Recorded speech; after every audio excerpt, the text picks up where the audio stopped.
ये जिले कौन से हैं एक बार मैं आपको बता दूं। ये चमोली, पिथौरागढ़, रुद्रप्रयाग में रेड अलर्ट जारी किया गया है। ये प्रशासन के द्वारा सूचना दी गई है। मौसम विभाग की ओर से ये सूचना दी गई है कि यहाँ पर भारी बर्फबारी हो सकती है। अमूमन सर्दी खत्म होने के बाद ये अंदाज़ा लगाया जा रहा था कि शायद अब बर्फबारी नहीं होगी, लेकिन मौसम ने एक बार फिर से करवट बदली है और उत्तराखंड के 3 जिलों में भारी बर्फबारी देखी जा रही है। उत्तराखंड के चमोली में तो टूटा है बर्फ़ का पहाड़, वो साफ तरह से देखा गया है, लॉन्च देखा गया है, जिसकी उम्मीद नहीं की जा रही थी।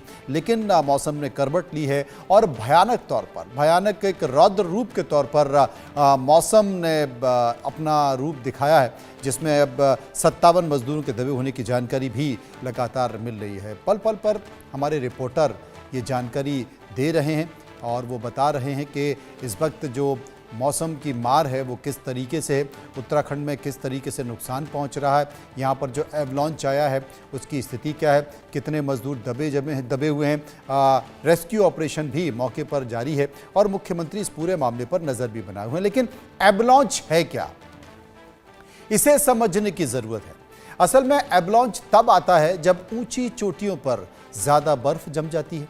ऊंची चोटियों पर जब बर्फ़ जम जाती है तो ज़्यादा दबाव होने पर बर्फ़ धीरे धीरे खिसकने लगती है। बर्फ़ की परतें खिसकने लगती हैं, तेज़ बहाव के साथ वो नीचे आने लगती हैं और बर्फ़ की जो परतें हैं जब वो तेज़ बहाव के साथ नीचे आती हैं तो उसके साथ सब कुछ बहने लगता है और वो एक बड़े एवलांच का रूप ले लेता है। और वो ऊपर से जब नीचे की ओर आता है तो उसकी गति, उसकी स्पीड और उसके साथ जो तमाम सारी चीज़ें हैं वज़न के तौर पर, वो और ज़्यादा ख़तरनाक हो जाती हैं। लेकिन उत्तराखंड के चमोली में जो ग्लेशियर है, ग्लेशियर में दबे हुए मजदूरों का रेस्क्यू ऑपरेशन भी जारी है। अब तक कुल 32 मजदूरों को सुरक्षित निकाला गया है और जो ग्लेशियर के बीच कुल 25 मजदूर फंसे हुए थे, कुल मिलाकर 57 मजदूर हैं। और ग्लेशियर में जो दबे थे वहीं बीआरओ, एनडीआरएफ, एसडीआरएफ ने रेस्क्यू ऑपरेशन किया।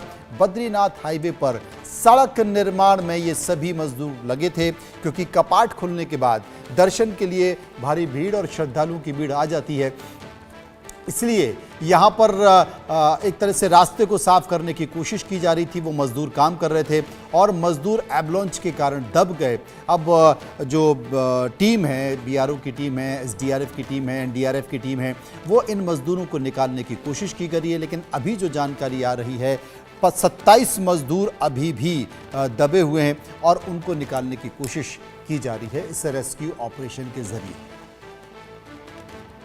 32 मजदूरों को सुरक्षित निकाला गया है, ये सूचना भी हमारे संवाददाता पहुंचा रहे हैं। लेकिन 57 मजदूर इससे पूरे एवलांच में जो बर्फ़ गिरी थी, एवलांच आया था, उसमें दबे हुए थे, जिनमें से 32 को निकाल लिया गया है। 27 के अभी भी दबे होने की सूचना मिल रही है और उस पर तमाम सरकार के अधिकारी नज़र बनाए हुए हैं।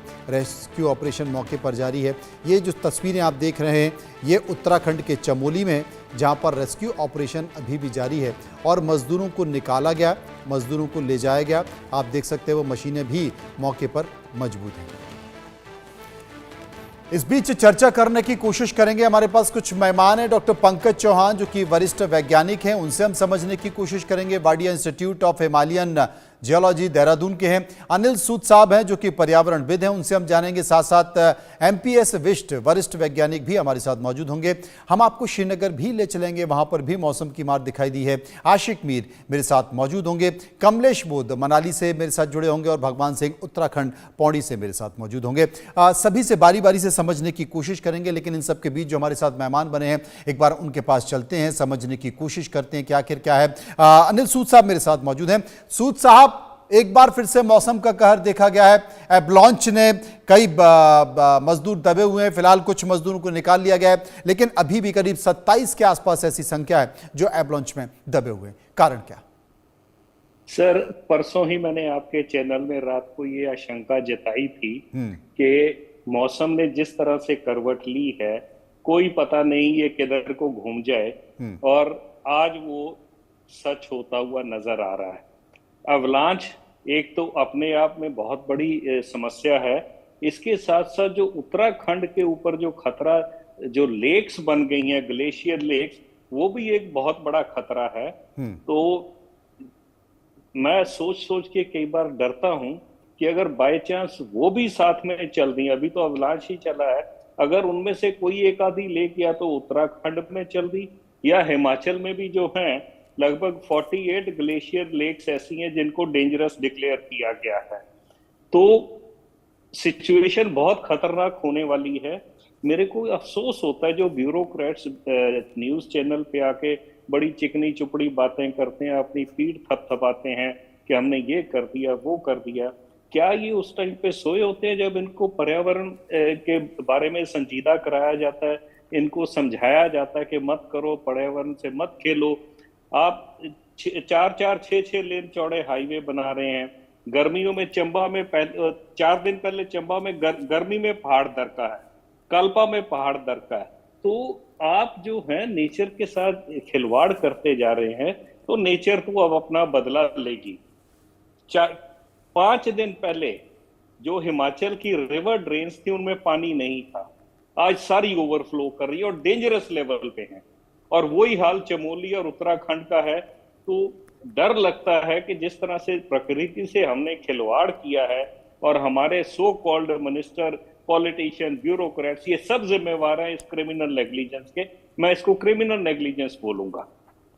ये वाकई एक तरह से आपराधिक नज़रअंदाजी है जो साफ तौर पर दिखाई दे रही है।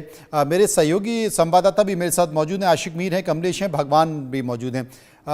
उनके पास चलेंगे, लेकिन उन सब के बीच डॉक्टर पंकज चौहान है, वरिष्ठ वैज्ञानिक है, एक बार उनके पास चलेंगे। पंकज जी, आप क्या कहेंगे? हमने सूद साहब को सुना, आपकी बात क्या? नमस्कार सर, सूद साहब को हमारे गुरुजी भी हैं, हमारे सीनियर के गुरुजी एमपीएस बिस साहब, उनको भी नमस्कार जी। देखिए, इसमें एक सतत विकास की जरूरत है। जैसे कि सस्टेनेबल डेवलपमेंट की हम बात करते हैं, देखो विकास को हम रोक नहीं सकते, लेकिन उसके साथ साथ हमें बहुत सारे उसमें रेमेडीज हमें ऐसे लेनी चाहिए कि किस तरीके से हमें वहाँ पे रोड कंस्ट्रक्शन करना है, या हमें वहाँ पे किस तरीके से जो लाइवलीहुड है उसको किस तरीके से हमें बचाव कार्य के लिए हमें करना पड़ेगा कि भाई उन जो वैली में, क्योंकि एवलांच जो होता है एक नैरो स्टीप उस पे वैली शेप में जब ऊपर बहुत ज्यादा स्नो का जो बर्फ कंटिन्यूअस जो लेयर बाय लेयर बनती रहती है, तो उसका जो फ्रिक्शन होता है बहुत कम हो जाता है। तो उससे वो एक स्टीप स्लोप में एक उसके साथ साथ वो पूरा डेबरी जो मलबा है वो भी इरोड करके ले आता है, जो कि डाउन स्ट्रीम को बड़ा इफेक्ट करता है। तो इसके लिए जैसे कि आईएमडी भी बार बार जो भी हमें अलर्ट जारी करता है उसको भी हमें देखना चाहिए, और उस चीज के लिए हमें अर्ली वार्निंग सिस्टम जो अभी हमें एक बड़े तेजी से उसका एडवांसमेंट चल रहा है, उस पर भी हमें थोड़ा सा ज्यादा ध्यान देने की जरूरत है। और किसी भी विकास कार्य के लिए सर्वप्रथम ये कि हमें उस पर बहुत सारी चीजें पहले सोचने की वहां पे किस तरीके के हैबिटेशंस है, या वहां पे हम उनको दूसरी जगह सेटल कर सकते हैं, या वहां पे हम ये यदि रोड कंस्ट्रक्शन कर रहे हैं तो क्या ये आने वाले टाइम पे जो एक साइकिल चलता है हमारे क्या बोलते हैं हाइड्रोलॉजिकल साइकिल है, कि अभी लास्ट 2021 जो 7 फरवरी की बात है जब हमारा धौली गंगा में इवेंट हुआ था, और जैसा कि सो साहब बोल रहे हैं कि लेक्स जो है दिन ब दिन वो इंक्रीज हो रही है, जैसे कि 25 से 28 लेक जो हमारी बहुत वल्नरेबल है, जो कि वो जरूरी नहीं कि वो मॉनसून सीजन में ही उसको अफेक्ट करेगा या बर्स्ट होगी। वो कभी कभी हमारा जैसे फरवरी में हुआ तो वो तो एक हमारा मास जो एक ब्रेक हुआ था, तो वो इसी टाइम पे, क्योंकि ज्यादा प्रेशर यही स्नो लेयर बाय लेयर बनती है और थोड़ा सेस्मिक का भी रोल रहता है इसमें। तो मैं यही कहना चाहूंगा कि इस पे देखो विकास में हम एक गति के साथ साथ हमें बहुत सारी सावधानियां बरतनी चाहिए, जिससे कि आने वाले टाइम पे हम बहुत सारी जन हानि या जो भी इकोनॉमिक लॉस है उसको हम उसका बचाव कर सकें, जो कि पॉलिसी मेकर भी इसको लेके बड़ा मतलब जो भी वैज्ञानिक लोग या पर्यावरणविद जो ये सलाह देते हैं बार बार उसका अवलोकन करना चाहिए।